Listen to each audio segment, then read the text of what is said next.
Very special good morning to all of you. स्वागत है आपका हमारे चैनल स्टडी विद अभिमान में।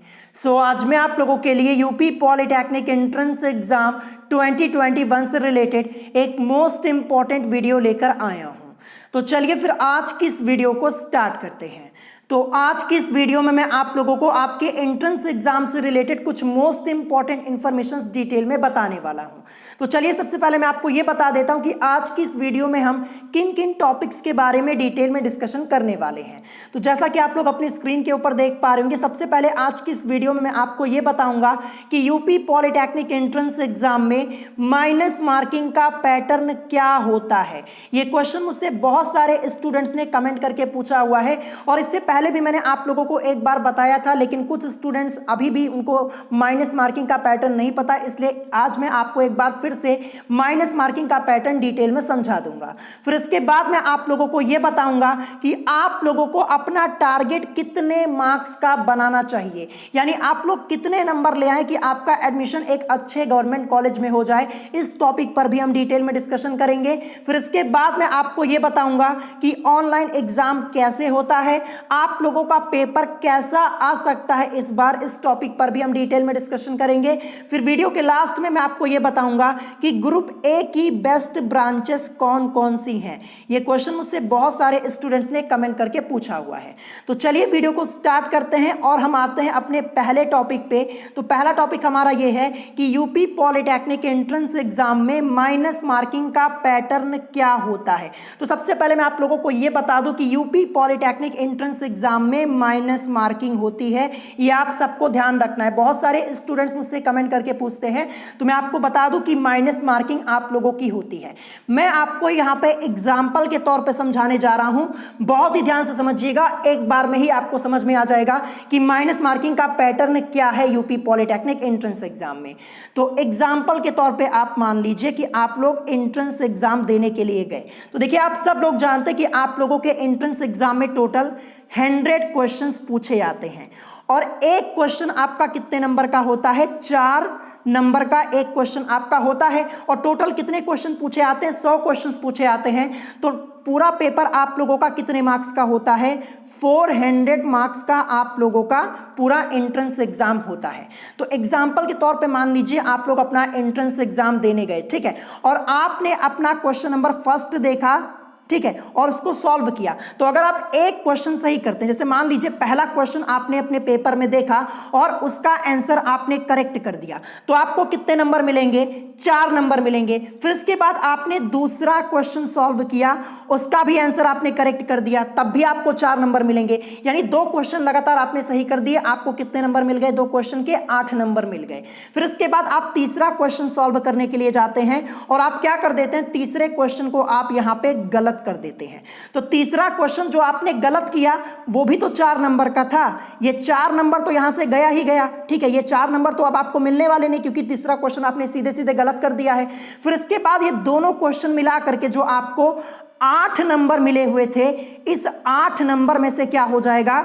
1 नंबर आपका माइनस हो जाएगा। यानी अब आपके केवल 7 नंबर रह जाएंगे तीनों क्वेश्चन को मिला करके। देखिए, तीनों क्वेश्चन की बात की जाए, 4 नंबर का पहला क्वेश्चन, 4 नंबर का दूसरा और 4 नंबर का तीसरा क्वेश्चन, 12 नंबर का हुआ था, ठीक है। आपने 2 क्वेश्चन का आंसर करेक्ट किया था, 8 नंबर आपको मिलने वाले थे, ठीक है, लेकिन तीसरा क्वेश्चन आपने गलत कर दिया। तो तीसरा क्वेश्चन जो आपने गलत किया वो भी 4 नंबर का था, वो तो 4 नंबर गया ही गया, क्योंकि आपने गलत कर दिया है। और फिर जो 8 नंबर आपको मिलने वाले थे उसमें से भी आपका क्या हो जाएगा? -1 हो जाएगा। यानी अब आपको मिलेंगे 7 नंबर। तो ये आपके माइनस मार्किंग का पैटर्न है। आई होप आपको समझ में आ गया होगा। एक बार मैं आपको डिटेल में समझा देता हूं। जैसे मान लीजिए आप लोग एंट्रेंस एग्जाम देने गए, आपने पेपर में पूरा 100 क्वेश्चन अटेम्प्ट कर दिया, ठीक है, 100 क्वेश्चन अटेम्प्ट किया, जिसमें से आपके 50 क्वेश्चन के आंसर क्या हैं? करेक्ट है। 50 क्वेश्चन के आंसर आपने पूरे करेक्ट किए हैं और उसके बाद 50 क्वेश्चन के आंसर आपने क्या कर दिए हैं? रॉन्ग कर दिए हैं। तब आपको कितना नंबर मिलेगा? देखिए, 50 क्वेश्चन आपने करेक्ट किए हुए हैं, एक क्वेश्चन आपका 4 नंबर का होता है, आपका 200 नंबर यहां पे बनेगा, यानी 200 नंबर आपने बिल्कुल सही किया है। लेकिन यहां पे आपने 50 क्वेश्चन गलत भी तो किया है। जो 50 क्वेश्चन आपने गलत किया है, ये 50 नंबर आपके चले जाएंगे माइनस मार्किंग में, यानी 200 में से आप क्या कर दीजिए, 50 नंबर को यहां पे लेस कर दीजिए, तो आपको कितने नंबर मिलेंगे, 150 नंबर मिलेंगे। तो ये है पूरा माइनस मार्किंग का पैटर्न। 50 क्वेश्चन आपने सही किया, एक क्वेश्चन आपका 4 नंबर का था, 50 की मल्टीप्लाई 4 में करवा दीजिए, आपको 200 नंबर यहां पे मिलने वाले थे। लेकिन 50 क्वेश्चन आपने गलत भी तो किया है। जो 50 क्वेश्चन गलत किया है वो भी आपका 4 नंबर का था, तो 50 की मल्टीप्लाई अगर आप 4 में करवाएंगे तो 200 नंबर, ये तो आपका आपने गलत ही कर दिया। 50 क्वेश्चन मतलब गलत किया, 200 नंबर तो सीधे सीधे आपका कट ही हो जाएगा, क्योंकि आपने आंसर ही पूरा गलत कर दिया है। और जो माइनस मार्किंग होगी वो अलग से 50 नंबर की होगी, यानी जो आपको 200 नंबर मिलने वाले थे 50 क्वेश्चन सही करने पर, उस 200 में से आपका 50 नंबर को यहां पे आप लेस कर दीजिए, तो आपको मिलेंगे 150 मार्क्स। तो ये आपका पूरा माइनस मार्किंग का पैटर्न है। मैंने आपको एक एक स्टेप यहां पे डिटेल में समझा दिया, और आई होप आपको समझ में भी आ गया होगा। ध्यान रखिएगा, अगर आप एक क्वेश्चन का आंसर गलत करते हैं तो आपका यहां पे -1 हो जाएगा, ध्यान रखिएगा। और जो क्वेश्चन आपने गलत किया है उसका 4 नंबर तो जाएगा ही, और ये जो -1 होगा ये नेगेटिव मार्किंग का होगा। तो आई होप आपको नेगेटिव मार्किंग का पैटर्न समझ में आ गया होगा। आप अगर आपको कोई प्रॉब्लम है तो आप उससे कमेंट करके पूछ सकते हैं। तो यहाँ पे मैंने आपको माइनस मार्किंग का पैटर्न समझा दिया है, बहुत अच्छी खासी यहाँ पे माइनस मार्किंग होती है। तो आप लोग गैस वर्क बिल्कुल मत कीजिएगा। गैस वर्क का मतलब तुक्का लगाने का काम मत कीजिएगा। जो क्वेश्चन आपको आता है वही क्वेश्चन आपको अटेम्प्ट करना है। जैसे 100 क्वेश्चन आपके आते हैं, मैं आपको पहले ही बता दे रहा हूं, आपको 10 से 12 क्वेश्चन या फिर इससे ज्यादा क्वेश्चन ऐसे देखने को मिल जाते हैं जो आपको समझ में नहीं आते। कुछ क्वेश्चंस आपके आउट ऑफ द सिलेबस भी पूछ लिए जाते हैं। तो जो क्वेश्चन आपको नहीं आता है उसको आपको क्या कर देना है, छोड़ देना है। जबरदस्ती सॉल्व करेंगे तो आप माइनस मार्किंग में चले जाएंगे। मैंने आपको माइनस मार्किंग का पैटर्न पहले ही समझा दिया। और एक एक नंबर आपका काफी वैल्यूएबल होता है। एक एक नंबर से, 2-2 नंबर से रैंक आपकी ऊपर नीचे हो जाती है, और काफी ऊपर नीचे होती है, ध्यान रखिएगा। तो इसीलिए गैस वर्क आपको नहीं करना है, तुक्का लगाने वाला काम बिल्कुल मत कीजिएगा। मैं आपको ये पेपर के एक दिन पहले बताऊंगा कि आपको पेपर अटेम्प्ट कैसे करना है। इस टॉपिक पे मैं अलग से वीडियो बना दूंगा। तो यहां पे मैंने आपको माइनस मार्किंग का पैटर्न समझा दिया। अब हम आते हैं दूसरे टॉपिक पे अपने। यहां पे मैंने लिखा हुआ है कि आप लोगों को अपना टारगेट कितने मार्क्स का बनाना चाहिए। तो आपको टारगेट बताने से पहले मैं आपको ब्रांच के बारे में पहले बता देता हूं, क्योंकि यहां पे ब्रांच के बारे में आपका जानना जरूरी है। इसी के हिसाब से आप अपना टारगेट बनाएंगे। तो देखिए, ग्रुप ए की बेस्ट ब्रांचेस इस समय कौन कौन सी हैं ये मैं आपको सबसे पहले बता देता हूं, और मैंने आपको पहले भी कई बार बताया है। देखिए, ग्रुप ए में इस समय टॉप 3 ब्रांचेस के बारे में मैं आपको बताने जा रहा हूं। देखिए, पहले नंबर पे आपकी कौन सी ब्रांच है, सिविल इंजीनियरिंग की ब्रांच है। सिविल इंजीनियरिंग की ब्रांच पहले नंबर पे। फिर दूसरे नंबर पे कौन सी ब्रांच है, इलेक्ट्रिकल इंजीनियरिंग की। कौन सी, इलेक्ट्रिकल इंजीनियरिंग की है, ये आपको ध्यान रखना है। और तीसरे नंबर पे आपकी आती है मैकेनिकल की। किसकी, मैकेनिकल की आती है, ये मैंने आपको बता दिया। देखिए, अगर इन तीनों ब्रांचेस में से अगर आप सबसे पहले, अगर आपका टारगेट है कि आप सिविल इंजीनियरिंग की ब्रांच से एडमिशन लेना चाहते हैं, तो इसके लिए आपको नंबर ज्यादा लाने होंगे। मैं आपको पहले ही बता दे रहा हूं, क्योंकि ये इस समय फर्स्ट नंबर पे है, पहले नंबर पे है। तो आपके मार्क्स भी अच्छे होने चाहिए, तभी आपको सिविल इंजीनियरिंग की ब्रांच मिलेगी। और अगर आप चाहते हैं इलेक्ट्रिकल इंजीनियरिंग की ब्रांच से, तो ये भी ब्रांच आपकी बेस्ट है। इसके लिए भी आपको नंबर थोड़ा ज्यादा लाने होंगे। और फिर यहां पे बात होती है मैकेनिकल इंजीनियरिंग की। तो देखिए, इस ब्रांच में आपको थोड़ा कम नंबर भी होगा, फिर भी एडमिशन मिल जाएगा। मैं आपको ये प्रेफर करूंगा, अगर आपको सिविल या इलेक्ट्रिकल में से कोई ब्रांच मिल रही है तो आपको ये इन्हीं दोनों में से सिलेक्ट करना है, ध्यान रखिएगा। तब आपको मैकेनिकल के लिए नहीं जाना है। अगर आपको ये दोनों ब्रांचेस नहीं मिलती, तब आप मैकेनिकल इंजीनियरिंग की ब्रांच के लिए जाइएगा। मैं आपको पहले ही बता देता हूं। अब यहां पे बात आती है, देखिए, अगर आप लोग आगे चल के रेलवे वगैरह की प्रिपरेशन करना चाहते हैं, जैसे लोको पायलट वगैरह की प्रिपरेशन आप करना चाहते हैं, तब आपको इलेक्ट्रिकल इंजीनियरिंग की ब्रांच लेनी चाहिए। मैं आपको पहले ही बता देता हूं, अगर आप सिविल इंजीनियरिंग की ब्रांच से पॉलिटेक्निक करते हैं तो यहां पे आप लोको पायलट वगैरह का फॉर्म नहीं फिलअप कर पाएंगे, क्योंकि देखिए सिविल के लिए वो नहीं होता है, इलेक्ट्रिकल के लिए है, मैकेनिकल के लिए है, लेकिन सिविल के लिए नहीं होता। तो अगर आप लोको पायलट वगैरह का फॉर्म भरना चाहते हैं आगे चल के, तब आपको यहाँ पे इलेक्ट्रिकल के लिए जाना है, इस ब्रांच के लिए जाना है। और सिविल में भी बहुत सारी जॉब्स होती हैं, इसके लिए आप देखिए जेई वगैरह का फॉर्म आप फिलअप कर सकते हैं अगर आप सिविल इंजीनियरिंग की ब्रांच से पॉलिटेक्निक करते हैं। तो फर्स्ट नंबर पे सिविल, सेकंड नंबर पे इलेक्ट्रिकल है, फिर इसके बाद मैकेनिकल है, और इसके बाद ग्रुप ए में बहुत सारी ब्रांचेस आती है, कंप्यूटर साइंस एंड इंजीनियरिंग की ब्रांच है, कई सारी ब्रांचेस आपकी आती हैं। तो ये 3 ब्रांचेस जो बेस्ट है ये मैंने आपको यहाँ पे बता दिया है। अब मैं आपको बताता हूं टारगेट के बारे में कि आपको अपना टारगेट कितने मार्क्स का बनाना चाहिए, और मैं यहां पे आपको मिनिमम बता रहा हूं, यानी कम से कम यहां पे बताने जा रहा हूं, ध्यान रखिएगा, कम से कम। मैक्सिमम तो आप अपना कोई भी टारगेट बना सकते हैं। देखिए 400 नंबर का पेपर होता है आपका, पूरा 400 नंबर का होता है। तो देखिए 400 नंबर में से आप अपना मैक्सिमम कोई भी टारगेट बना सकते हैं, वो आपके ऊपर डिपेंड करता है। मैं आपको यहां पे एक सेफ स्कोर बताने जा रहा हूं, अगर आप इतना स्कोर कर देते हैं तो आपका एडमिशन हो जाएगा और अच्छी ब्रांच से हो जाएगा, ठीक है। तो मैं आपको बता दूं, आपको अपना टारगेट यहां पे 225 प्लस का बनाना है, ठीक है। अगर इतना टारगेट आप लोग लेकर चलते हैं तो आपका एडमिशन हो जाएगा एक अच्छे गवर्नमेंट कॉलेज में, और एक अच्छी ब्रांच से आपका एडमिशन हो जाएगा, ये मैं आपको पहले ही बता देता हूं। और अगर आप टॉप कॉलेज के बारे में सोच रहे हैं तो टॉप कॉलेज के लिए फिर आपको अपना टारगेट बड़ा बनाना होगा। अगर आप टॉप कॉलेज में एडमिशन लेना चाहते हैं तो आपका टारगेट यहां पे 260 प्लस का होना चाहिए, मैं आपको पहले ही बता देता हूं। अगर आप टॉप गवर्नमेंट कॉलेज में एडमिशन लेना चाहते हैं 260 प्लस का टारगेट बनाइए। और मैं ये ब्रांच को ध्यान में रखकर बता रहा हूं, ध्यान रखिएगा। और ब्रांचेस आपकी कौन कौन सी मैंने अभी आपको बताया ना नीचे, सिविल इंजीनियरिंग की, फिर इसके बाद इलेक्ट्रिकल इंजीनियरिंग की, फिर इसके बाद मैकेनिकल इंजीनियरिंग की। अगर आप 225 से ज्यादा स्कोर कर देते, जैसे 225 230 के बीच में आपका स्कोर है, तो किसी ना किसी गवर्नमेंट कॉलेज में आपको सिविल इंजीनियरिंग की ब्रांच या फिर इलेक्ट्रिकल इंजीनियरिंग की ब्रांच जरूर मिल जाएगी, ध्यान रखिएगा। और थोड़ा नंबर आपके कम हो जाते, जैसे 200 से नीचे आप आ जाते हैं, तब आपको मैकेनिकल इंजीनियरिंग की ब्रांच मिल जाएगी।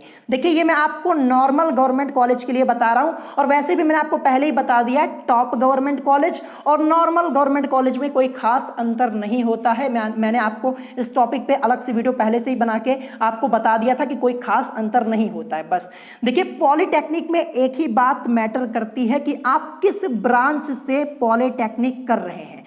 अगर आप एक अच्छी ब्रांच से पॉलिटेक्निक करते हैं तभी आपका पॉलिटेक्निक करना सार्थक होने वाला है, नहीं तो फिर आपका समय ही बेकार होगा, मैं आपको पहले ही बता दे रहा हूं। बहुत सारी ब्रांचेस हैं। अब कुछ स्टूडेंट्स मुझे ये बोलेंगे, वो कहेंगे कि मेरा एडमिशन 100 नंबर में हो गया था, कोई कहेगा मेरा 120 नंबर में हो गया था, कोई कहेगा 110 नंबर में हो गया था। तो देखिए जो 100 नंबर 110 नंबर आप लोग लेकर आएंगे तो इसमें आपको जो ब्रांच मिलेगी ना, वो ब्रांच आपकी किसी काम की नहीं होने वाली है, मैं आपको पहले ही बता दे रहा हूं।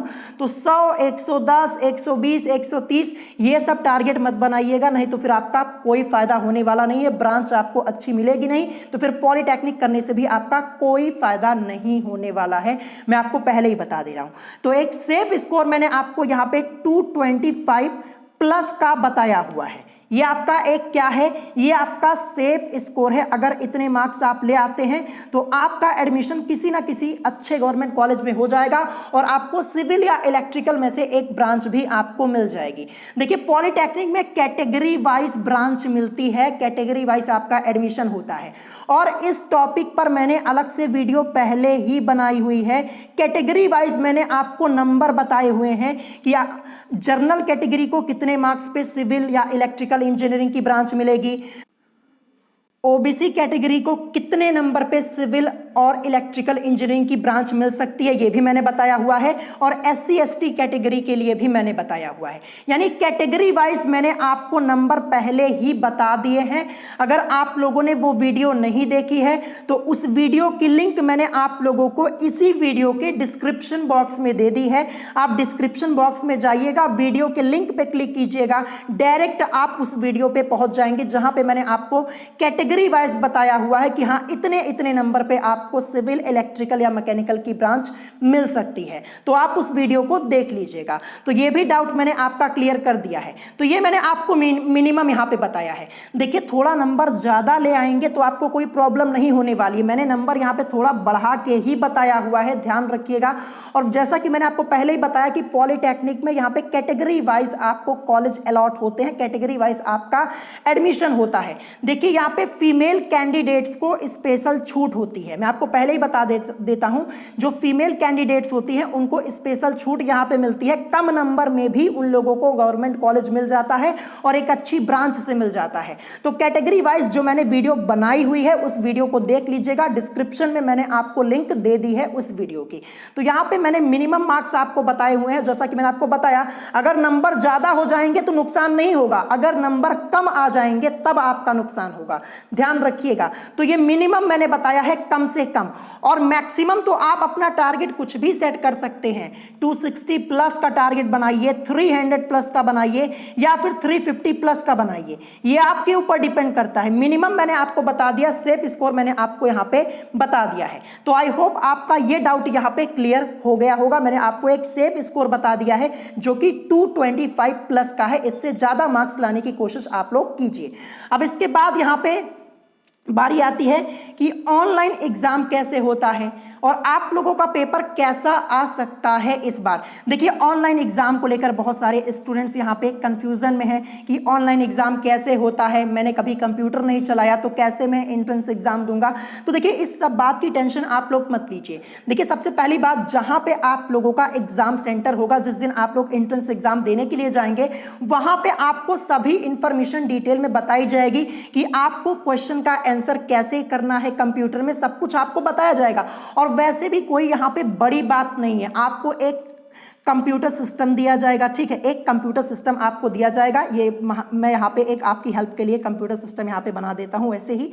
और यहाँ पे देखिए आपको मिलता है एक माउस, ठीक है। आपकी कंप्यूटर स्क्रीन के ऊपर एक एक करके क्वेश्चंस आपके आएंगे, ठीक है। आपको 4 ऑप्शन दिए जाएंगे, A B C D ऐसे करके आपके 4 ऑप्शंस होंगे और ऊपर आपका क्वेश्चन लिखा रहेगा और टाइमर आपका ऊपर चलता रहेगा, ठीक है। टाइमर आपका चलता रहेगा, कोई आपको अलग से घड़ी लगाने की जरूरत नहीं पड़ेगी क्योंकि कंप्यूटर स्क्रीन के ऊपर आपका टाइमर चलता रहता है। तो देखिए पहला क्वेश्चन आपके सामने आएगा, क्वेश्चन ऐसे लिखा रहेगा, 4 ऑप्शंस आपके ऐसे आपके सामने आएंगे, ठीक है।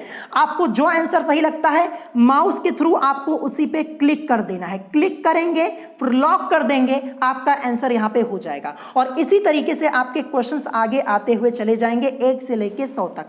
और देखिए समय पहले कम कर दिया गया, मैंने आपको बता दिया है 2 घंटे 2 आवर्स एंड 30 मिनट्स का टाइम आप लोगों को पेपर सॉल्व करने के लिए मिलेगा।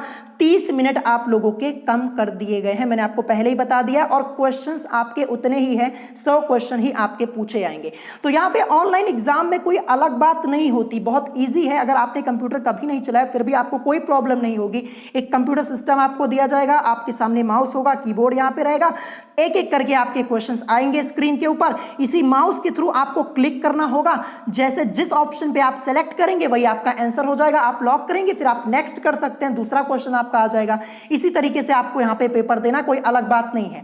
और मैं आपको बता दूं मॉक टेस्ट आपका आएगा, मैंने आपको पहले ही बताया है कि देखिए एंट्रेंस एग्जाम के 4 से 5 दिन पहले, जैसे 31 अगस्त से एंट्रेंस एग्जाम स्टार्ट होने वाला है, पहले 3 दिन ग्रुप 1 वालों का एंट्रेंस एग्जाम होगा, तो उसके 5 दिन पहले आप लोगों का यहां पे या फिर 4 दिन पहले मॉक टेस्ट आ जाएगा। जब आप यूपी पॉलिटेक्निक की ऑफिशियल वेबसाइट पे जाएंगे वहां पे आपको मॉक टेस्ट मिल जाएगा। और जब आप एक बार मॉक टेस्ट दे देंगे ना, आपको पूरा आइडिया मिल जाएगा ऑनलाइन एग्जाम के बारे में, कैसे क्वेश्चंस आते हैं, कैसे आपको आंसर करना है। तो जब मॉक टेस्ट आएगा तो मैं आपको इन्फॉर्म कर दूंगा। तो ये जो ऑनलाइन एंट्रेंस एग्जाम को लेकर आप लोगों के मन में डर है, इस डर को निकाल दीजिए। कोई बड़ी बात नहीं है, बड़े आसानी से आप लोग ऑनलाइन एंट्रेंस एग्जाम दे सकते हैं। मैंने आपको यहाँ पे एग्जांपल के तौर पे समझा भी दिया, कोई बड़ी बात नहीं है यहाँ पे। और सबसे पहली बात आपका यहाँ पे फायदा है, अगर कोई क्वेश्चन आपने गलत कर दिया, देखिए जैसे पहले आपने कोई क्वेश्चन का आंसर किया, वो लग रहा था कि इसका ऑप्शन ए करेक्ट होगा और आपने कर दिया, फिर बाद में आपको लगता है कि नहीं ऑप्शन ए करेक्ट नहीं होगा, यहाँ पे बी करेक्ट होगा, तो आप वापस आके अपना यहाँ पे ऑप्शन चेंज कर सकते हैं, ए की जगह बी पे आप लॉक कर सकते हैं। और पहले OMR सिस्टम में क्या था, जब OMR सिस्टम से आपका एंट्रेंस एग्जाम होता था, वहां पे जब एक बार आप आंसर कर देते हैं, वहां पे आपको एक सर्कल रहता था, वहां पे आप उसको कलर कर देते थे, वही आपका आंसर हो जाता था। तो एक बार जब आप लोग आंसर कर देते थे OMR शीट में, उसको आप चेंज नहीं कर सकते थे। लेकिन ऑनलाइन एंट्रेंस एग्जाम में आप अपना ऑप्शन दोबारा आके चेंज भी कर सकते हैं। तो यहाँ पे एक आपका फायदा भी है, कोई नुकसान नहीं है, बस यहाँ पे समय कम कर दिया गया है, यही एक बड़ी बात आपको ध्यान रखनी है। बस ये मैंने आपको यहाँ पे अच्छे से बता दिया। अब रही बात पेपर कैसा आ सकता है इस बार, तो देखिए कई मीटिंग्स में आप लोगों का पेपर होने वाला है और 3 अलग अलग दिन यहाँ पे आप लोगों का एंट्रेंस एग्जाम होने वाला है। जैसे 31 अगस्त को किसी स्टूडेंट का एंट्रेंस एग्जाम होगा, पहले दिन पता नहीं किसका होगा। देखिए यहाँ पे रोल नंबर वाइज आपका होने वाला है। तो जब आपका यहाँ पे एडमिट कार्ड आएगा तब आपको पता चलेगा कि आपका एंट्रेंस एग्जाम किस दिन है, 31 को है या फिर 1 सितंबर को है या फिर 2 सितंबर को है। और मैं आपको ये भी बता दूं कि एक ही दिन में आपका, जैसे 31 अगस्त को किसी स्टूडेंट का पेपर है फर्स्ट मीटिंग में, ठीक है। तो फर्स्ट मीटिंग में जब आपका पेपर होगा तो वहां पे आपके तीनों पेपर एक साथ हो जाएंगे। बहुत सारे स्टूडेंट्स ये पूछ रहे थे कि क्या अलग अलग पेपर देना है अलग अलग दिन या फिर अलग अलग मीटिंग्स में, तो ऐसा कुछ नहीं है। जैसे मान लीजिए 31 अगस्त को आपका, ठीक है, 31 अगस्त को आपका फर्स्ट मीटिंग में पेपर हो जाता है, ठीक है, फर्स्ट मीटिंग में आपका पेपर है। तो जब फर्स्ट मीटिंग में आप लोग पेपर देने जाएंगे तो वहां पे आपके फिजिक्स, केमिस्ट्री एंड मैथमेटिक्स के क्वेश्चंस हो गए। टोटल 100 क्वेश्चंस आपके आएंगे, ठीक है। 100 क्वेश्चन आप फर्स्ट मीटिंग में अपना एंट्रेंस एग्जाम देंगे, 2 घंटे और 30 मिनट का आपका पूरा पेपर होगा। ये मैं आपको पहले ही समझा देता हूं, यानी एक ही मीटिंग में आपका पूरा पेपर हो जाएगा। बहुत सारे स्टूडेंट्स ये कह रहे हैं कि सर क्या अलग अलग मीटिंग में होगा, फिजिक्स का फर्स्ट मीटिंग में, केमिस्ट्री का सेकंड मीटिंग में, तो ऐसा कुछ नहीं है, एक ही बार में आपका पूरा पेपर होगा एक मीटिंग में, ठीक है। फिर इसके बाद देखिए फर्स्ट मीटिंग का क्वेश्चन पेपर आपका कुछ और होगा। जो 100 क्वेश्चन आपके फिजिक्स, केमिस्ट्री, मैथमेटिक्स के होंगे वो 100 क्वेश्चन कुछ और होंगे। फिर इसके बाद सेकेंड मीटिंग का जब पेपर होगा, यानी दूसरी पाली का, तो वहां भी आपके जो पीसीएम के क्वेश्चंस आएंगे वो आपके अलग अलग होंगे। वही टाइम 2 घंटे 30 मिनट आपको दिया जाएगा, 100 क्वेश्चन आप लोगों के होंगे, ठीक है। तो यहां पे आपका ये भी डाउट मैंने क्लियर कर दिया है कि आपका देखिए जो पेपर होगा हर एक मीटिंग में आपका अलग अलग आपको देखने को मिलेगा, तीनों सब्जेक्ट्स का मैंने आपको पहले ही यहां पे बता दिया है। तो आई होप आपका ये भी डाउट यहां पे क्लियर हो गया होगा।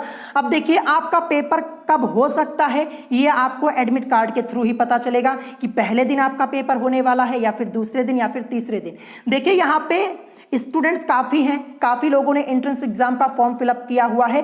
तो यहां पे देखिए बैच वाइज आपका होगा, क्या बैच वाइज आपका एंट्रेंस एग्जाम होगा। जैसे पहले दिन यानी 31 अगस्त को यहां पे कुछ लोगों का एंट्रेंस एग्जाम हो जाएगा। जैसे मान लीजिए पहले दिन करीब यहां पे 30 से 35 हजार स्टूडेंट्स का एंट्रेंस एग्जाम हो जाएगा पहले दिन, ठीक है। 30 से 35 हजार लोगों का एंट्रेंस एग्जाम हो जाएगा पहले दिन। फिर इसी तरीके से दूसरे दिन भी 30 से 35 हजार का हो जाएगा, फिर इसी तीसरे दिन भी यहाँ पे 30 से 35 हजार का हो जाएगा। इसी तरीके से ग्रुप ए वालों का एंट्रेंस एग्जाम हो जाएगा 31 अगस्त से लेकर के 2 सितंबर के बीच में, ये मैंने आपको बता दिया। और हर एक मीटिंग का क्वेश्चन पेपर अलग होगा और देखिए एक साथ में ही आपका क्वेश्चन पेपर आएगा, ये भी मैंने आपको बता दिया है। तो देखिए इस बार जो आपकी बुक से क्वेश्चंस आते थे मैक्सिमम, थोड़ा कम चांसेस बनते हैं बुक से क्वेश्चंस आने के, लेकिन उसी पैटर्न के आप लोगों के क्वेश्चंस पूछे जाएंगे आपके एंट्रेंस एग्जाम में।